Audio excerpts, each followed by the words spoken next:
Islam, selamat dunia, selamat akhirat. Sebuah pembahasan makna Islam dan dunia akhirat sebagai sebab akibat. Assalamualaikum warahmatullahi wabarakatuh. Sahabat dengar semesta dimanapun Anda berada, selamat datang kembali di kanal yang kita cintai ini, tempat kita bersama-sama menelisik makna di balik tirai kehidupan, melampaui permukaan dan menyelami samudra kearifan. Hari ini kita akan membahas sebuah topik yang sering kali kita dengar namun mungkin belum sepenuhnya kita pahami kedalamannya. Islam, selamat dunia, selamat akhirat. Ini bukan sekedar frasa doa, bukan sekedar tujuan akhir, melainkan sebuah prinsip universal, sebuah hukum kausalitas ilahi yang menopang seluruh eksistensi kita. Pendahuluan melampaui pemahaman literal. Sahabat, coba kita renungkan sejenak. Ketika kita mendengar kata Islam, dunia, atau akhirat, pikiran kita mungkin langsung melayang pada definisi-definisi yang sudah akrab. Islam sebagai nama sebuah agama, dunia sebagai tempat hidup sementara, dan akhirat sebagai kehidupan setelah mati. Pemahaman ini, meskipun tidak salah, seringkali terjebak dalam kerangka yang parsial, bahkan simbolis. Ia cenderung memisahkan ketiga konsep ini menjadi entitas yang berdiri sendiri, tanpa melihat benang merah fundamental yang mengikatnya. Padahal, jika kita bersedia menelisik lebih dalam, jika kita membuka mata hati dan pikiran kita pada cahaya wahyu yang sesungguhnya, kita akan menemukan bahwa konsep-konsep ini menyimpang sebuah prinsip universal yang sangat logis, sangat aplikatif, dan bahkan sangat ilmiah dalam keseharian kita. Prinsip itu adalah hukum sebab akibat, yang tidak lain adalah manifestasi dari firman Allah Subhanahu wa Ta'ala, Sang Pembuat Hukum dan Pencipta Realitas. Hukum ini bukan hanya berlaku di laboratorium fisika atau dalam perhitungan ekonomi, melainkan juga dan terutama dalam dimensi spiritual dan eksistensial kita. Inilah yang akan kita dekonstruksi hari ini.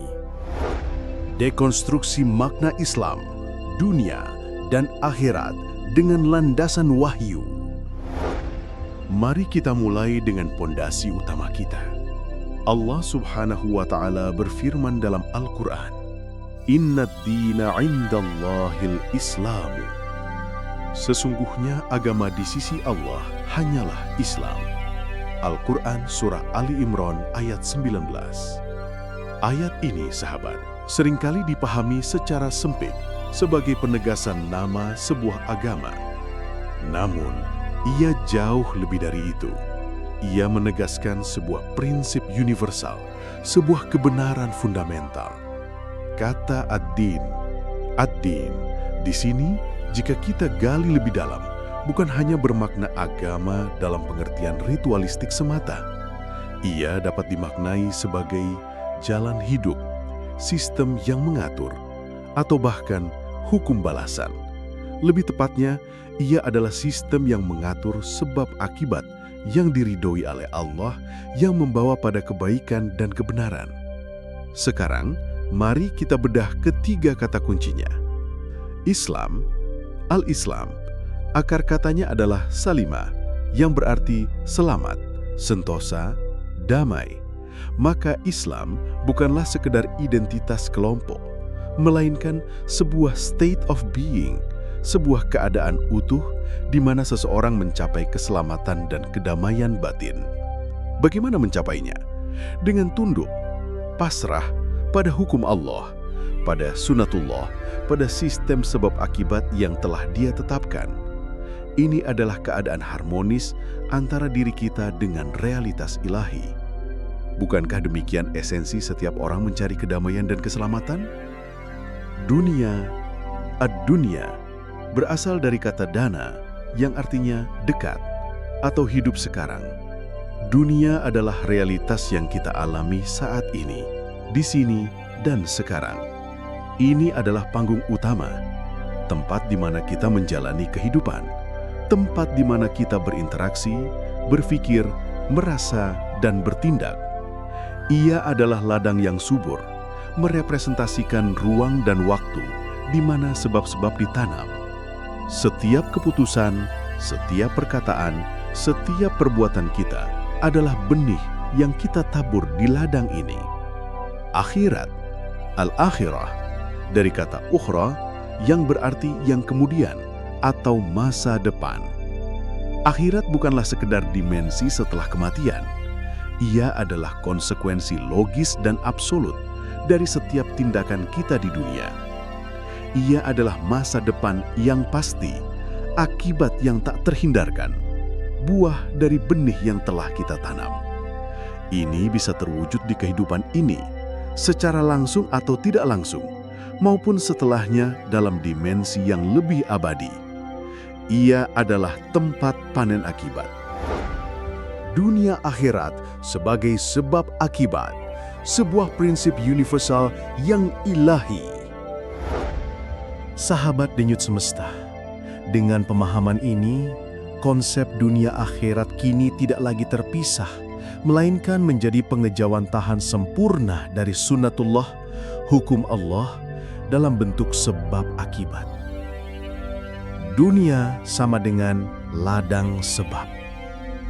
Disinilah setiap pikiran, setiap perkataan, dan setiap perbuatan kita menjadi sebab yang kita tanam. Ketika kita jujur, kita menanam benih kepercayaan. Ketika kita beramal, kita menanam benih keberkahan. Ketika kita menyakiti, kita menanam benih penderitaan. Tidak ada yang luput dari catatan ilahi. Allah Subhanahu wa Ta'ala menegaskan presisi hukum ini dengan firman-Nya, "Faman ya'mal mithqala dzarratin khairan yarahu, wa man ya'mal mithqala dzarratin syarran yarahu." Barang siapa yang mengerjakan kebaikan seberat zarrah, niscaya dia akan melihat balasannya. Dan barang siapa yang mengerjakan kejahatan seberat zarrah, niscaya dia akan melihat balasannya. Al-Quran Surah Az-Zalzalah ayat 7-8. Ayat ini bukan hanya metafora, sahabat. Ini adalah penegasan tentang keadilan dan ketepatan sistem sebab akibat yang tiada banding. Sekecil apapun perbuatan, sekecil apapun niat, ia memiliki getaran dan akan kembali pada pelakunya. Ini adalah janji sekaligus peringatan. Akhirat sama dengan tempat panen akibat. Maka, akhirat adalah realitas di mana semua akibat dari sebab-sebab yang kita tanam dipanen secara sempurna dan absolut. Tidak ada yang terkurangi, tidak ada yang tertukar. Jika kita menanam kebaikan, kita akan memanen kebaikan. Jika kita menanam keburukan, kita akan memanen keburukan.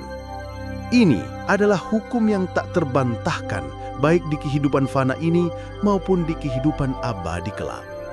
Ketenangan jiwa, kebahagiaan sejati, keberkahan hidup, ini semua adalah panen duniawi dari bibit kebaikan.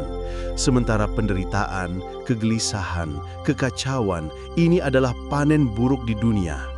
Dan puncak dari panen ini adalah surga atau neraka. Islam sebagai state of being yang menghasilkan keselamatan. Maka kembali pada ayat, Inna ad-dina 'indallahil Islamu.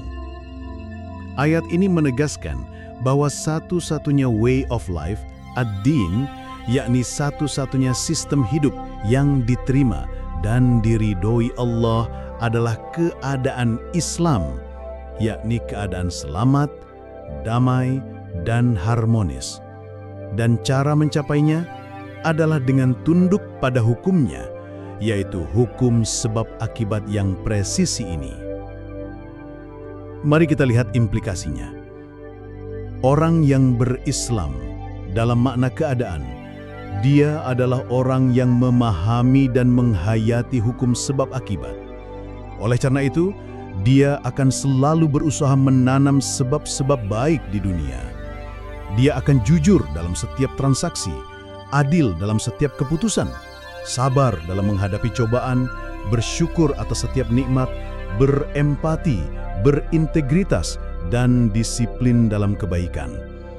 Akibatnya, dia akan menuai akibat baik, hatinya akan tenang, hidupnya penuh berkahan, hubungannya harmonis di dunia, dan puncaknya adalah taman-taman surga yang abadi di akhirat. Kedamaian batin inilah adalah tanda pertama dari keselamatan.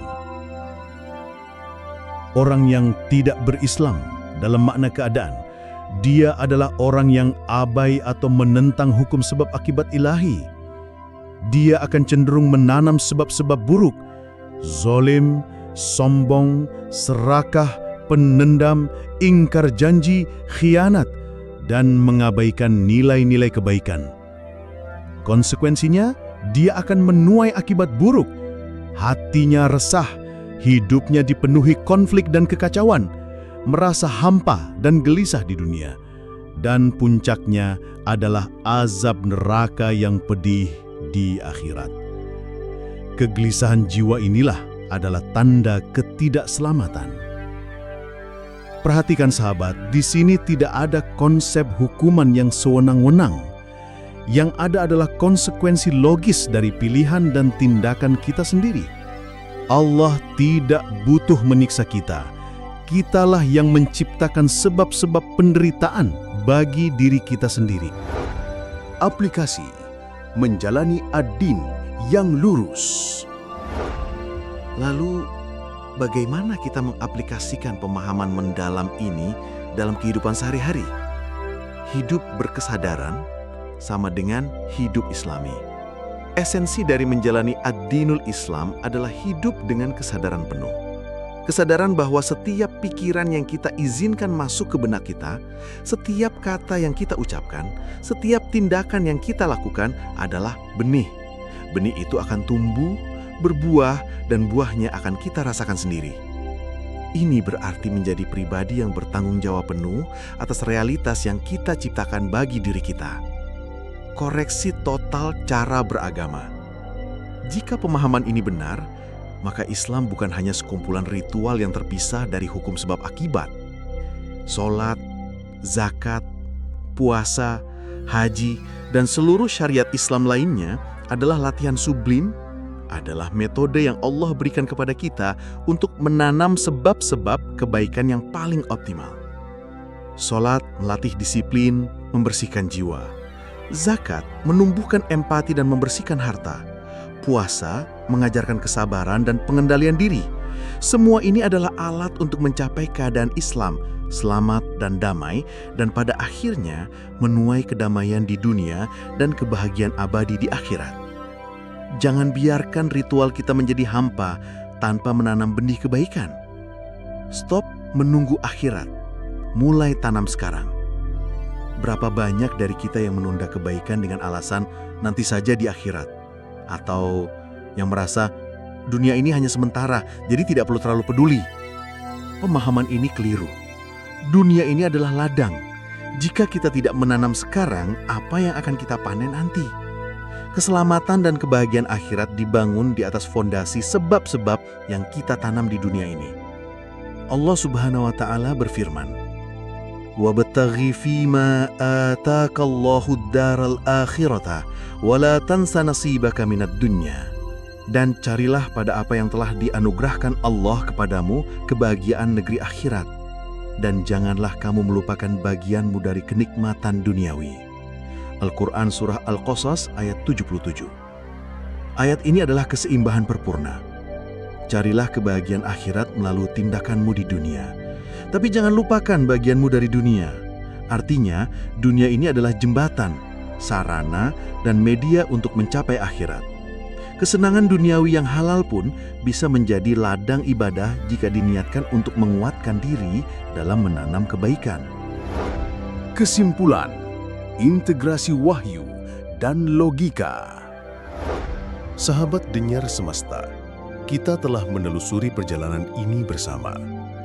Ayat Inna dina indallahil islamu adalah pondasi kokoh yang menyatakan kebenaran universal.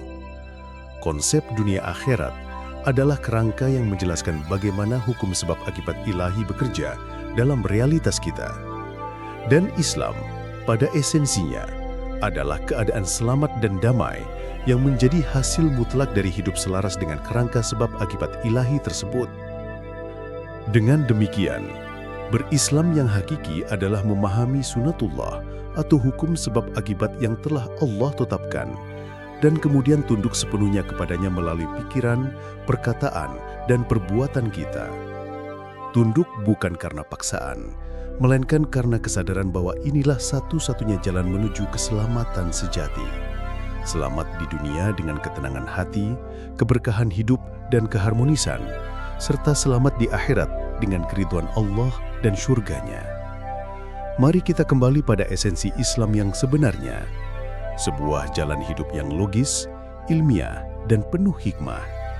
Sebuah jalan yang mengajarkan kita untuk bertanggung jawab atas setiap benih yang kita tanam. Mari tunduk pada hukum Allah yang Maha Adil, tanam hanya sebab-sebab yang baik, dan percayalah bahwa akibat terbaik telah dijanjikan bagi orang-orang yang berislam yang secara sadar memilih jalan keselamatan. Semoga pembahasan ini membawa pencerahan dan menginspirasi kita semua untuk menjalani hidup yang lebih berkesadaran, lebih islami, dan lebih bermakna. Jangan lupa untuk berinteraksi di kolom komentar, sampaikan pandangan dan pertanyaan Anda. Jika Anda merasa video ini bermanfaat, mohon dukungannya dengan menekan tombol like, share ke sahabat-sahabat Anda, dan tentu saja subscribe agar tidak ketinggalan pembahasan Denyar Semesta selanjutnya. Sampai jumpa di video berikutnya. Wallahu a'lam bishawab. Wassalamualaikum warahmatullahi wabarakatuh.